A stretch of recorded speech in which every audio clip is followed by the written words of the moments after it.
कल हमने स्क्रिप्ट के ऊपर एक परफॉर्मेंस की, विदाउट स्क्रिप्ट एक परफॉर्मेंस की, फिर मैंने इनको एक स्क्रिप्ट दी। तो आज हम देखेंगे स्क्रिप्ट के साथ, मतलब रीडिंग करके हम देखेंगे, और उसके बाद हम यहाँ पे बॉम्बे में क्या क्या रिक्वायरमेंट्स हैं काम करने के लिए, क्या क्या चीज़ें चाहिए, क्या प्रोसेस है, वो भी हम देखेंगे। लेकिन उससे पहले मैं कुछ नाविश का कुछ एक्सपीरियंस मैं आप लोगों के साथ शेयर करना चाहता हूँ।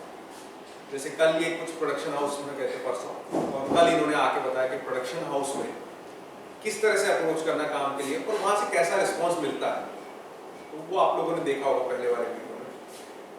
फिर मैंने कल इनको ये बोला था कि आप कुछ स्टूडियोज़ हैं यहाँ पे जहाँ पे ऑडिशंस वगैरह चलते हैं, और वहाँ पे आप जाके देखो और आपको पता चलेगा कि ऑडिशन में जाना कैसे, कितने स्टूडियोज़ हैं, कहाँ मिलना है। तो आज ये स्टूडियो वहाँ भी जाके आए। तो क्या एक्सपीरियंस था, कितने स्टूडियो तुमने देखे? सर एक बिल्डिंग थी, तो उसमें जो है ना तीन मंजिल थी। उसमें काफ़ी सारे स्टूडियोज थे, छोटे छोटे, मतलब ठीक थे, मतलब छोटे अपने अपने काम के हिसाब से लाइन बाय लाइन थे।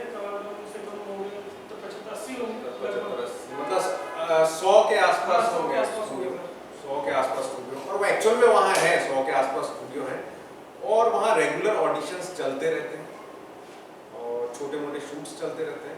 तो आप ये लगाओ कि 100 जो स्टूडियो हैं वो एक ही कॉम्प्लेक्स में, और वहाँ ऑडिशन रेगुलर चलते हैं। तो ये जो बात है कि बॉम्बे आके हम काम कहाँ ढूंढेंगे, कैसे जाएंगे, वो तो प्रॉब्लम नहीं है। नहीं सर, वो प्रॉब्लम नहीं है। प्रॉब्लम अब ये है कि मैं क्या कर सकता हूँ। अगर वो मुझे अब काम देगा तो मैं क्या करूँगा। हाँ, प्रॉब्लम नहीं है सर। तो अभी जितनी जगह आप गए, आपको ये तो पता चला कि नहीं यार वहाँ भी काम है, वहाँ भी काम है, काम मिल सकता है। काम मिलना एक बहुत बड़ा इशू नहीं है। काम के लिए ये है कि आपको यहाँ आना पड़ेगा, रहना पड़ेगा, और यहाँ के सिस्टम से आपको चलना पड़ेगा। जैसे इन्होंने बताया कि इतने स्टूडियोज हैं, ऑडिशंस होते हैं प्रोडक्शन हाउस में जाके, तो एक चीज़ क्लियर होगी कि काम की प्रॉब्लम नहीं है। काम हर आदमी के लिए काम है, हर कलाकार के लिए काम है, हर एक्टर को उसके हिसाब से काम मिलता है। आपको यहाँ आना है, यहाँ पे टिकना है, और जो भी जितना टाइम है उतने टाइम, 6 महीने, साल, जितना टाइम लगता है यहाँ सेट होने में, उतने टाइम आपको अपने दम पे सर्वाइव भी करना है। क्योंकि लोग बहुत अच्छे हैं, रिस्पेक्ट देते हैं, बट प्रॉब्लम्स कोई सॉल्व नहीं करेगा। आप अगर आते हो तो आप अपनी तैयारी के साथ आओ कि भाई 6 महीने मुझे अपने दम पे रहना, खाना है। क्योंकि काम के लिए आपकी लोग हेल्प करेंगे, बट अगर आप किसी के साथ अपनी पर्सनल प्रॉब्लम्स बताओ, किसी को जाके बोलो भाई मेरे पास पैसा नहीं, मेरे पास खाना नहीं, मेरे पास रहने की जगह नहीं, कोई आपकी हेल्प नहीं करेगा, कोई आपको खड़ा नहीं करेगा। तो एक चीज़ आप गांठ बांध के रखो कि अपनी तैयारी के साथ आओ, किसी को अपना प्रॉब्लम मत बताओ, ये मत उसे एहसास होने दो कि आप उसके ऊपर बोझ बन सकते हो। क्योंकि अगर किसी भी पॉइंट पे आदमी सामने वाले को ये लगता है कि नहीं यार ये तो मेरे ऊपर प्रॉब्लम होगी यार, इसको झेलना पड़ेगा यार, ये तो प्रॉब्लम दे रहा, नहीं कोई आपको हेल्प करे, खड़ा ही नहीं करेगा। हाँ, आप सिंपल बात करो, भाई साहब मैं आर्टिस्ट हूँ और मुझे काम करना है, ये मेरा फोटो है, ये प्रोफाइल है, और आप मुझे काम करो, लोग बात करेंगे आपसे, बिल्कुल सही। और एक चीज़ और मैं आपको क्लियर बोलना चाहूँगा कि एज एन एक्टर आपको कोई काम की गारंटी नहीं दे सकता, और जो काम की गारंटी आपको देता है ना, उनसे तो बहुत बच के रहो। क्योंकि इस लाइन में एक्टर के लिए, किसी भी चीज़ के लिए काम की कोई गारंटी नहीं है। अगर काम की गारंटी होती तो इतने बड़े बड़े प्रोड्यूसर हैं, डायरेक्टर हैं, इतने बड़े इंडस्ट्री के लोग हैं, बहुत से उन लोगों के बच्चे भी घरों में बेरोजगार बैठे हुए, कोई पूछने वाला नहीं। तो अगर काम की गारंटी हो तो सभी एक्टर बन जाए। गारंटी अपनी होनी चाहिए, अपने टैलेंट की होनी चाहिए, अपने दम पे आओ। मुझसे कोई पूछता है कि सर काम की क्या गारंटी है, हम आपके यहाँ पे एक्टिंग सीखेंगे, आपसे एक्टिंग सीखेंगे, काम की क्या गारंटी? भैया मेरी कोई गारंटी नहीं। अगर गारंटी चाहिए ना तो मेरे पास मत आना, जो गारंटी दे रहा है उसके पास जाओ, और अपनी गारंटी पे आओ।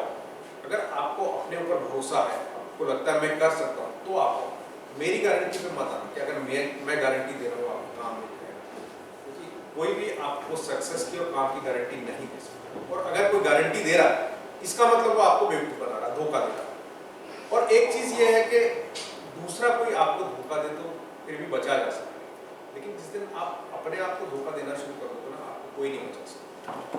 तो अगर कोई गारंटी देता भी है तो अपने आप से तो आप एक बार ये पूछो कि भाई मैं कहाँ स्टैंड करता हूँ, मैं कर सकता हूँ कि नहीं कर सकता। मैं नए आने वाले एक्टरों से एक सवाल पूछता हूँ कोई भी अगर मुझसे पूछता है कि मुझे एक्टिंग सीखना है, काम करना है, तो मेरा एक सवाल ये होता है कि पहले आप अपने आप से पूछो कि मुझे दुनिया क्यों देखेगी, मुझे कोई स्क्रीन पे क्यों देखना चाहेगा, मेरे अंदर ऐसा क्या है कि लोग मुझे देखेंगे। अगर आपको कुछ जवाब मिलता है, आपको लगता है कि नहीं मेरे पास कुछ ऐसा है जो लोग देखना चाहेंगे, ठीक है, आप उस चीज़ को लेके आगे बढ़ो। अगर आपको लगता है कि नहीं मेरे पास तो ऐसा कुछ नहीं, तो ठीक है, अपने अंदर ऐसा कुछ पैदा करने की कोशिश करो।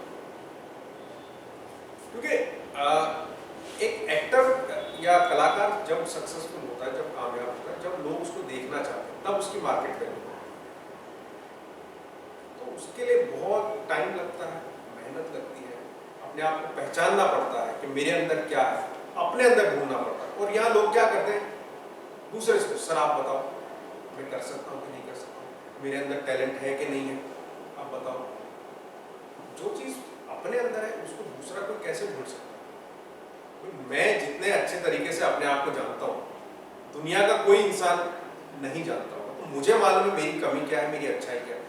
तो सबसे पहले बॉम्बे आने से पहले, एक्टर बनना चाहते हो ये सोचने से पहले, आप अपने आप से पूछो कि मेरे अंदर क्या है, मैं कर सकता हूँ कि नहीं कर सकता। अगर कुछ नहीं है तो मुझे क्या पैदा करना है। तो जैसे कल हमने एक परफॉर्मेंस की थी, एक स्क्रिप्ट के ऊपर भी हमने गा रहे थे। आज क्या करेंगे हम, एक जो बड़ा वाला डायलॉग है उसको हम सिंपल रीड करके देखेंगे। और रीड करने के पीछे मेरा मकसद क्या है कि ठीक है यार, आप एक्टर तो बनना चाहते हो, डायलॉग्स जब आएंगे बोलना है याद करके, तो याद करके बोलने से पहले आपको फ्लो में पढ़ना तो पड़ेगा। तो क्या हम फ्लो में पढ़ सकते हैं? कभी आप लोगों ने ये सोचा है कि ठीक है मैं एक्टर बनने का सोच रहा हूँ और मैं ये बनूंगा वो बनूंगा, क्या मैं एक स्क्रिप्ट को फ्लो में पढ़ सकता हूँ? याद करके बोलने की बात नहीं, देख के बोल के, देख के मैं उसको पढ़ सकता हूँ। अगर मैं एक स्क्रिप्ट को देख के फ्लो में पढ़ नहीं सकता, क्या मैं उसको याद कर सकता हूँ? याद करके मैं परफॉर्म कर सकता हूँ? ये आज हम यहाँ पे एक्शन। इस घर में सभी के सभी शेख चल्लियों की एकलौती औलाद है। उनका बस चले ना तो बाबूजी के जो कमाया है ना सब खैरात में दे दे, और नहीं तो क्या बीवी दीदी को ही देख लो। एक चीज को चार चार बार लाना और भूल जाना कि वो ये चीज ला चुकी है, और इसकी वजह है सब उनका फायदा उठाते हैं। वो राजेश्वर बनिया पता नहीं कितने रुपए ऐंठ चुका है उनसे, इसी की वजह से, और तू भी सुखे तू। इस घर में सभी इस घर में सभी के सभी शेख चिल्लियों की औलाद हैं। औलादे हैं। एक्शन। घर में सभी के सभी शेख चिल्लियों की इकलौती औलादे हैं। उनका बस चले तो बाबू ने जो भी कमाया है सब खैरात में दे दे, और नहीं तो क्या। अब बिम्मी दीदी को ही ले लो, एक चीज़ को 4 बार लाना और भूल जाना कि वो ये चीज़ ला चुकी है, और इसी की वजह से सब उनका फायदा उठाते हैं। वो राजेश्वर बनिया को ही ले लो। एक्शन। इस घर में सभी के सभी शेख चिल्लियों के इकलौते औलाद हैं। उनका बस चले तो बाबूजी ने जो कमाया है सब खैरात में दे दे, और नहीं तो क्या। बिम्मी दीदी को ले लो, एक चीज़ को 4 बार लाना और भूल जाना कि वो ये चीज़ ला चुके हैं, और इसकी वजह से उनका फायदा उठाए। वो राजेश्वरी बनिया। इस घर में सभी के सभी शेख चिल्लियों की इकलौती औलाद है।